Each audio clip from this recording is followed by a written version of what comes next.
Good afternoon. This is Jory Vandenberg, the 388 Fighting Wing historian.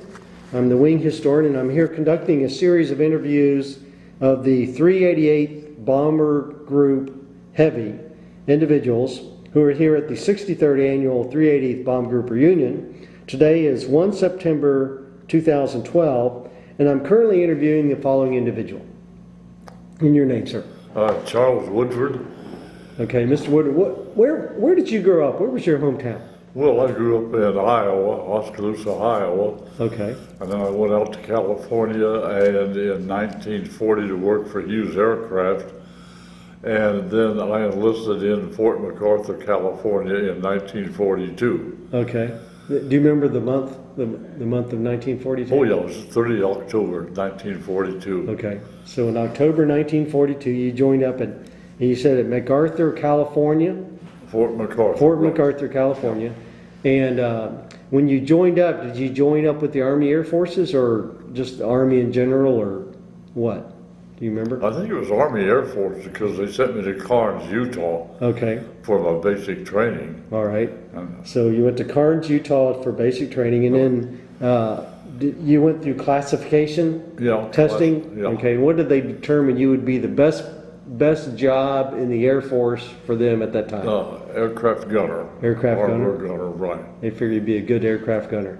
Okay, so after you completed your basic military training, where did they send you for gunnery school? They sent me to Lowry Field, Denver, Colorado for armor training, and then down to Fort Myers, Florida for aerial gunnery training. Okay. All right, and how long were you down there for aerial gunner training? Oh, I think it was about 4 weeks. Okay. Do you remember about what time of year it was that you arrived down there? Oh boy, I went in October, November. It'd probably been around December. Okay, around December 42? In 42. Okay, all right. And then you were down there for about 4 weeks worth of... Yeah, 4 weeks. And then I went back to Salt Lake City, and that's where I got a crew assignment. And I went from Salt Lake City up to Walla Walla where we met our crew. Okay. Our crew was all put together at that time. Okay. And Walla Walla, where's that? Is that in... No, I take it back, Moses Lake. Moses Lake, Washington. Moses Lake, Washington, that's where you got assigned to your crew. Okay, and was it a B-17 crew? No. Okay, and do you remember the name of those crew members? Oh yeah. Starting with the pilot? No, there was Harold Poland was a pilot, Ed Quill was a co-pilot. Okay. Bill Ford was the bombardier, Foss Riley was the navigator. Okay. Felix Richardson was the engineer of top turret. No, Bill Norton was engineer of top turret. Okay. Felix Richardson was radio operator. Dave Rialto was ball turret. Frank Smith was left waist. I was a tail gunner, and Albert Reed was a right waist gunner. Okay. All right. Cool. And how long of training did you do as a crew in Moose Lake? Moses Lake. Moses Lake, excuse me, Moses Lake. How long a crew training did y'all do up there? I think we were there about a month. Okay. And then we went down to Walla Walla, Washington for another month. Okay. And in the latter part of September, we were sent to Topeka, Kansas for our final checkout. And then we went to Patrick Henry, Virginia for overseas. Okay. When you traveled overseas, did y'all fly a B-17 over? No, we took a troop ship. Went over in a troop 30 ship. 30 days. 30 days, wowzers. That's a long troop ship. Yeah. Why did it take 30 days? Well, we were in a convoy. Okay. And we couldn't go any faster than a slow ship. And then due to the submarine menace, we had to take evasive action all the way over. A lot of zigzag and stuff. No. So, all right. So it took, because normally it takes about 8 days and they just, full steam ahead, right? Okay, but that time of day, that time of year, or time of the war, it was very dangerous because of the U-boats and stuff. Okay, so do you remember what time what the month and year or day that you left the port in the United States? Well, it was probably July of 1943, somewhere around there. Okay, July of 43, okay. And then, so you arrived, did you where did you arrive in England? at the Liverpool. Liverpool port, okay. And then from there, where did you go? Well, Liverpool, we were on our way to the 100th Bomb Group, and on the way we were in transit, they changed their orders from the 100th to the 388th, Okay, and that was a blessing. all right. So what do you remember what date you actually arrived at Nettishall? Did you go straight to Nettishall from Liverpool? Yeah, Okay. oh, no, it must have been August of 1943. Okay. I think, that's the best I can Okay. Do remember. you remember early August or latter half of Then August? about the first part of August. Okay, all right. And then we had to go through further training there, gunnery training and formation flying and stuff like that. Okay, all righty. Did you, do you remember your very first combat mission that you Yep. went on? Can you describe what that one was? Do you remember Well, the up date? until that time, we didn't think the war was too serious. But on that first mission to Reims, when we realized there were people trying to kill us, Okay. we got serious that first mission. And it was more or less of a milk run. There wasn't too much flak for fighters, but we got really serious after that. Okay, you said that first mission was to Reims? Reims, yeah. That was in France? Yeah. Is that right? Is that on the coast? I don't know. No, it's Is that in inside the coast, I somewhere guess it's in around Paris, I believe. Okay, yeah, that's, I guess it's going towards Paris. Okay. All right, so that was your first, and you kind of, sort of a milk run, but it was an introduction to fighters what? and a milk run, kind of a milk run, Yeah, because it wasn't all that serious, but they had fighters and you had flak, and yeah. it was a good welcome introduction that this was a serious No, business. and we got real serious during that mission. Okay. And do you remember the date of that mission, that first one? Do you remember? It was sometime in September of '43. Okay. No. All right. So you got to miss the Regensburg raid, and then We did what? the Regensburg raid. No, we did Schweinfurt. Yeah. Oh, you Schweifert. did. You went on the Schweifert raid. Yeah. Okay. But that was like maybe that wasn't your first one. That was. Oh, no, Schweinfurt was probably our sixth or seventh mission. Okay. Because that was like later on in September. Yeah. Okay. All right. Do you want to describe how that mission went, the Schweinfurt mission? Schweinfurt, How that worked out? well, it was a disaster. Yes, sir. I mean, I was sitting in the tail, and I could see smoke columns from the planes that had crashed or been shot down. Okay. And all you had to do was just follow that smoke trail with the target, and there we were. Okay, so you were like at the trailing end of the entire formation, the multiple groups that went to Schweinfurt. Yeah. You guys were maybe the last group at the tail end? I or think we were somewhere about the between? middle. About in the middle? But Okay. we didn't have, we had fighter escorts that could take us maybe 10 or 15 minutes inside the coast, and then the Luftwaffe was waiting for us. Okay, Full fuel, full ammo, and everything like that. When they were running short, they had other fighters ready to take over. okay, So it was just a constant fighter attack all the way in and out. okay. So that was pretty tough. How many rounds did you have to end up shooting, or did you have, how many opportunities to shoot at their fighters coming, zipping in and I out? used them all. Used them all? Yeah, and I don't know how many rounds we carried. Somebody said it was 500 in each, in each stack on each side of the plane. Okay, See, we had a carrier on both sides that would feed into the guns. okay. And I think it was 500 on each. All right, because you had parallel guns out the Yeah, back. Okay. twin 50s. All right. And, but that was the only canister you had? Because it was in a canister, right? That one? The rounds of, the belt of Oh, yeah. ammunition, so you only had one canister for each? Yeah. You didn't have a backup canister No. to change out? So, okay. All right. Did you run out before you got back? Yeah. Okay. All right, but anyway, so y'all are able to, you're kind of following along, and you're kind of like, as you say, you're following the trail of smoke of your predecessors. Did y'all make it to the bomb target? Oh, yeah. You able to drop we your bombs? dropped our bombs and came back. And, Okay. we got some hits. I mean, I don't think we took as much of a beating as some of the other groups did. Okay. But Any they- casualties on your flight, on your What? plane? Any casualties? Do you have any You casualties? mean in our bomb group or? No, in your particular plane. No. Our Okay. plane came So I through. got pretty lucky on that. All right. Okay. And then, any other significant mission that you can recall Well, after it that? caught up with me on the, I think it was the 26th of November over at Bremen. Okay, Our oxygen supply was getting low and we were under heavy flak attack. okay, And I got knocked unconscious. And my last memory was just like you took a bunch of rocks and put it in a tin can and shook it. okay, And I came to the next afternoon and regained consciousness. And now you had your flak helmet on, right? well, we didn't At the have time? flak helmets. You didn't have flak back then, helmets no. back there? I wore a steel helmet, like the ground troops wore. Oh, okay. But So the flak hit the helmet, and I that's what really knocked you don't out? know. My Do you even last know? recollection was just like it took a bunch of rocks and threw them in a tin can and shook it. Okay.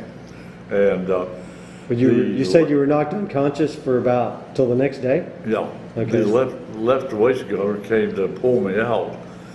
And while he was trying to rescue me, his bailout bottle ran out of oxygen. He passed out. Okay, So we had two unconscious gunners. The right waist and the radio operator came back and rescued both of us. okay, And by that time, somehow, during all that, I'd taken off my gloves and my hands were frozen. okay, And I was just a living mess. okay. But you didn't get severe frostbite, you stood out It your was fingers? really severe. I was about 24 hours from amputation. Oh, okay, And I thought I could feel something, and I convinced the doctors, and they blindfolded me, and then they pricked my fingers with a needle or something, and if I flinched, they knew that there was still some life or something was coming back okay. okay. So you got pretty lucky there. What? You got pretty lucky there. Oh, I Yeah, was very lucky, yeah. I Okay. was really lucky. All right, and that, you said that was what, 24th, 29th November? What's that? It was 24th or 29th of November? I think it was the 24th of November 24th. 43. Okay, all right. Any significant, now, you weren't hospitalized for any length of time or anything on that? Oh, I was in the hospital from the November until I came back on a hospital ship, and I was released for duty in May of 44. Okay, I'm sorry, No. yeah, okay. So that was a pretty serious, head wound? Oh, yeah. Okay, all right. Okay, all right, so anyway, so they put you on ultimately put you on a hospital ship, you came back to the States? No. And then, you say in February of 40, Well, I think it was, I don't know, it must have been February or March because I came into Walter Reed Hospital. And then I went down to Hot Springs, Arkansas General Hospital. okay, And then that's when I got released for duty Oh, after okay. that. all right. So that would have been March, April of 44, May of 44. okay, May of 44. No.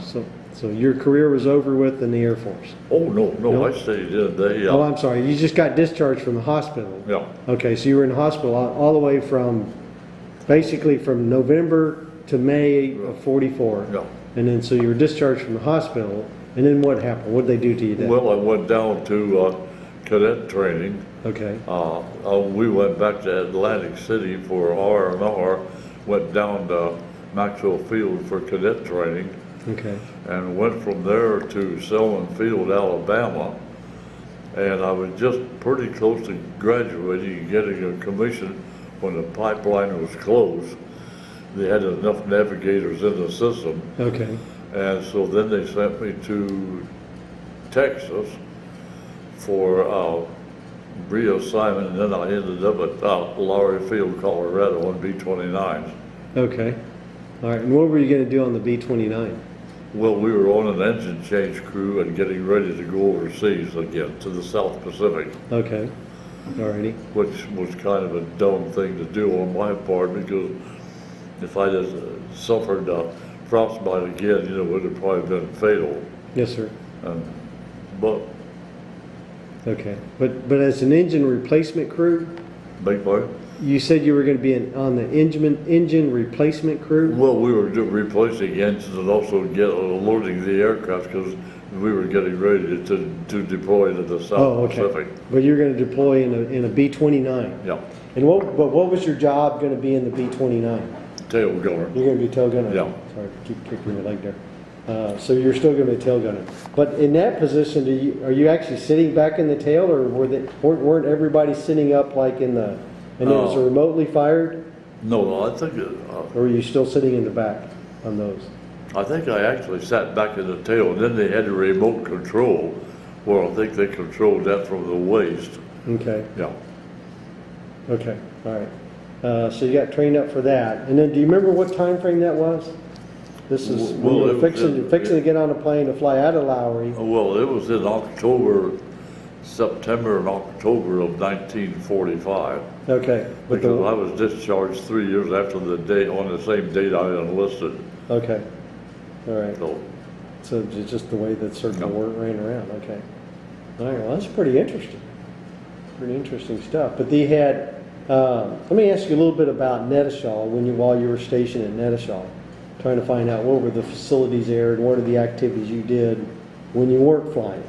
when we were flying? When you were not flying. Well, we would have time to go to the officer, the NCO club, or stay in the barracks and read, or we could go up to the local pub and baseball, softball, whatever was going on in the season. I mean, there's plenty of sports activities, to keep you going. All right. Were you involved in any of the squad? Were you involved in the official squadron team or anything like that on any of those sports? No. Just kind of like. No, it was just pickup games, a bunch of enlisted men. Sandlot stuff. Okay. But you did that kind of stuff. It was a pretty good life when we weren't flying. And if you knew you were going to fly the next morning, the red lights went on in the NC Old Club, the library, and we knew that we better get back to the barracks and try to get a good night's sleep. Okay. Because we were going to be going up in the air the next morning. Okay. All righty. And by the way, how many missions did you ultimately get to do? I just got into 11. Okay. Yeah. On your 11th mission, and that's when you got dinged out. Well, in that time we were there, the life expectancy was 3. Okay. And you had to put in a 2 or a 25 before you could rotate back home. Yes, sir. Okay. Okay. But, all right, so you got up to 11. What? You got up to 11. Yeah. And then, by the way, where were you heading on that mission again? I was in Bremen. Bremen? Okay. And I hated that town. They had more flack to defend the industries there, you can imagine. Of course, I was lucky sitting in the tail when I saw the flak, we were through it. Okay. I mean, all I saw was a black cloud. Once in a while you could see some creeping up on you, but I didn't have to look at it like the pilot and co-pilot did. Yes, sir. Yeah. Yeah, you were kind of like probably seeing you have the after effect. Yeah. Okay. All righty. And, okay, let me think what else.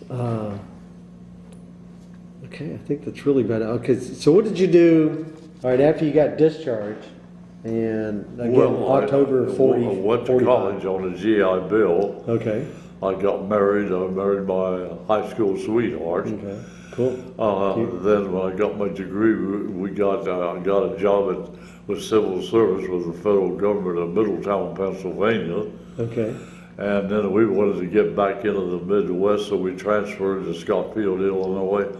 And I think I spent about 31 years in Scott as a federal employee. Okay. And I retired in 1975. Okay. And what were you doing for the federal government? Well, I started out as an aircraft mechanic, and then I worked my way up to quality control. Okay. And then my last job was a budget and finance officer for the entire flying hour program. Okay. Which I thought was a challenge because I had to figure out a budget for all the shops and fuel, oil, all that stuff. Okay. Did a good job at it though, right? Huh? You did a good job at it. Well, it was an enjoyable job, but I had the chief of maintenance of new aircraft. I mean, you couldn't try to pull the wool over his eyes or anything like that because he came up from the ranks and he knew aircraft maintenance and what was going on and all that stuff. Okay. All right. Well, very good. Anything, any other thing you like to share? Anything else you'd like to share? Any other story? Well, my wife and I, before she passed away, we did volunteer work for the Forest Service out in Montana. Okay. Did 28 years of that. We founded a booster club in our local high school. Church members. I've been in the church choir since 54 years. Okay. Did you do much singing at Netashall or anything when they ever had the little band concerts or anything like that? Did you get When involved? what? Did you do any singing, since you mentioned that, you didn't singing in the choir? Did you do much singing at Netashall? Oh, You know, no, whenever no. they had the little band concerts or No. little things like that, or? No. No, because I know I remember hearing somebody was telling me that they No. kind of put together a little band and, No, stuff no, like that. I didn't do any You of knew that that. at all. I just, Okay, but we moved to Belleville. I had a son and daughter, and we joined the church, and I thought choir would be interesting, and okay. I'm still doing it. Still doing it? Well, good. Okay. Well, cool. Well, I think that's about it. There was, yeah, you wouldn't have been involved in any of this stuff, so. And the planes, the different planes that you had, or the plane that you flew in. What was the name of the plane that you flew in? Lady Lillian, Lady yeah, Lillian. that was named after the pilot's wife. Okay. Yeah. Alrighty. And, okay. Well, I think that's it. I'm done. I've concluded this interview. And thank you Okay. very much for your time and cooperation on this. What is this going for? Okay.